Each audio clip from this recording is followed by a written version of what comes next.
to make the move to the New York Knicks, where he signed his 3-year, $62 million deal. Are Mm-hmm. you able to talk about any of that, and how amazing was it for you to see him get rewarded for all of his hard work? I was actually, he was doing his interviews. He said, Mom, okay, I'm getting ready to go on this interview at 3 o'clock. I'm doing this with New York. And I was like, okay, okay. I was at the park running because I was stressed. So I was trying to get a run in, get my stress level down, what's getting ready to happen. and and his agent called me. He said, well, I've been talking to him, you know, New York, hey, that's a big city. They don't play in New York and stuff, Mm-hmm. fans and stuff. And he was like, that's where he wants to go.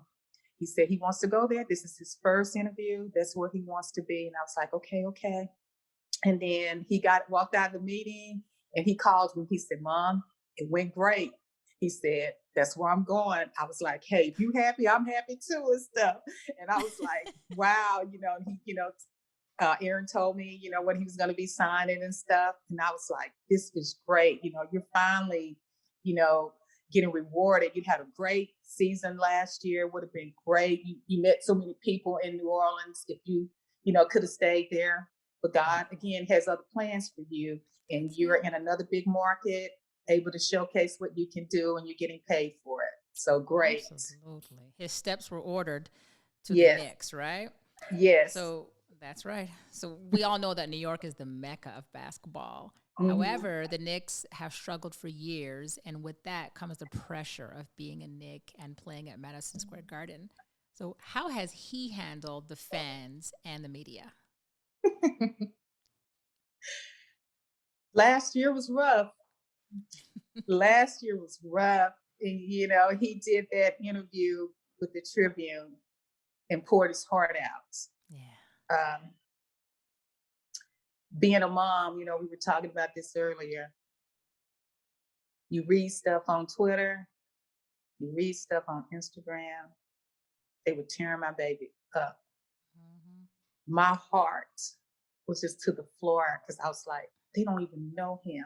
He Yeah. is the most kind, giving person that I know, just the most sweetest personality.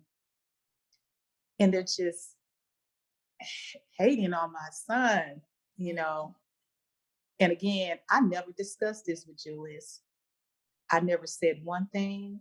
The only thing that I would do, and I still do to this day, is I text my son after every game, regardless if he wins or if he loses or if I'm at the game. Yeah. I text him and he'll get the text when he go to the locker room. All I said was, baby, hold your head up and just keep trying and just go out there and just give your best. It was a lot of pressure, they paid him that money, like he said in that interview. And he never was ever the number one option. And he put a lot of that pressure on himself, trying to go out there and give New York what they deserved. And it was a lot of pressure. Of And course. it didn't happen the way he foreseed it Right. to happen. And so when you're knocked down and things don't happen the way you want it to, you figure it out. You know, what did I do wrong? It's kind of like looking at film after every game, whether you Yeah. win or lose. Okay, why didn't I get out there on that player? Or who should have went out there on that player? What could I have done different? Or looking at my shot, my form, okay, it's off. Okay, I need to get in the gym and, work on my trainers and stuff. So actually, in some ways, the pandemic was a great thing for Julius because they didn't make the playoffs, but it gave him time to work and to think. And he came back home here in Dallas. He was here for 7 months. And my son was in the gym 3 times a day.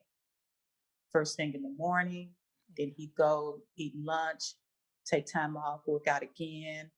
And then he hired this strength and conditioning coach. to build up his body to where he could play these 40 something minutes that he plays, Yeah. and working on his shot. Julius would shoot the three, but he put the work. He wasn't as good at it as he is now. He put the work in it for those 7 months to bring himself to a different level of play and being able to give New York what he wanted to give them Yeah. last year. And God is so good. I could just keep saying God is so good so many times because I stayed on bended knees praying for him. I would just send him texts of prayer. Um, and sometimes you question stuff, and they say, you don't question God. Don't question God. He does stuff for a reason. But when you're in the flesh, you can't figure out what that Yeah. reason is, because all you know is you ask your father for something and you expect him to give it to you. Right. But he's preparing you. And I think last year was a year of being prepared, God preparing him to be able to handle this moment. And when it happened, it's amazing. I tell him when I see him smiling at court when they win, I said, thank God I spent all that money on them braces. I can finally see my Yeah. money's worth when I see you smile, you know. And he said, yes, Mama, yes.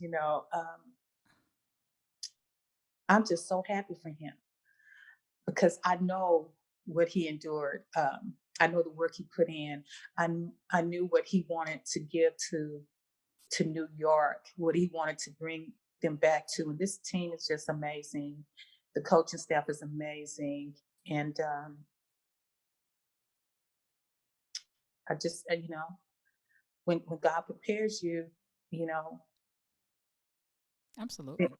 yeah, I mean, I don't think a lot of people understand the pressure it is for these players to mhm, always have to be expected to live up to what the fans really want. They don't know yeah, the pressure on their bodies. They just feel this kid's getting whatever $1 million. So they mhm, automatically, you know what I mean, have this body that's just always prepared to do miracles. And that's yeah, not the case, right? So not at all, it's not at all.